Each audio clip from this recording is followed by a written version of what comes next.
Hey, hey, hey, Mrs. Watson here. Today we're going to be learning how to multiply and divide mixed rational numbers. Let's get started with multiplying mixed rational numbers. The first step is to pick a form. Do you want it to stay fraction or decimal? So taking a look at our number, 2 2/3 times 0.4, I know that I want to stick with fractions. And the reason why I want to do that is because 2/3 is a repeating decimal. Anytime the denominator is 3, you're going to be repeating.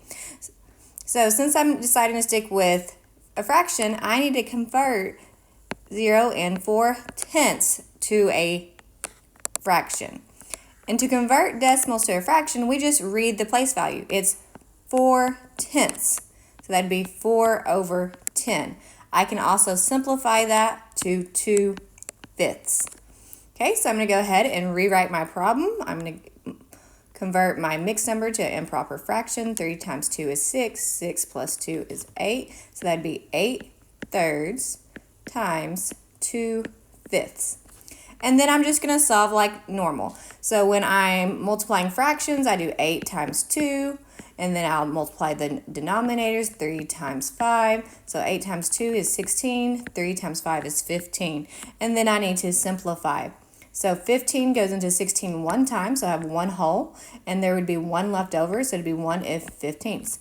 And then we apply our integer rules. So this time I have a positive times a positive, so my answer is positive. Anytime the signs are the same, our answer would be positive. Now let's try a division of mixed rational numbers. I have -1 3/4 divided by 0.5. So my first step again is to pick a form, and this time I'm going to pick a decimal simply because 3/4 is a friendly decimal. So I'm going to convert -1 3/4 to a decimal, which would be -1 75/100. So I'm going to go ahead and rewrite that problem. -1 75/100 divided by 0.5. And then I'm going to solve like normal. So I'm going to take my 1.75 divided by my 0.5. Can't divide by a decimal, so I move it over one time. 5 goes into 1 0 times. 5 goes into 17 3 times, which gives me 15.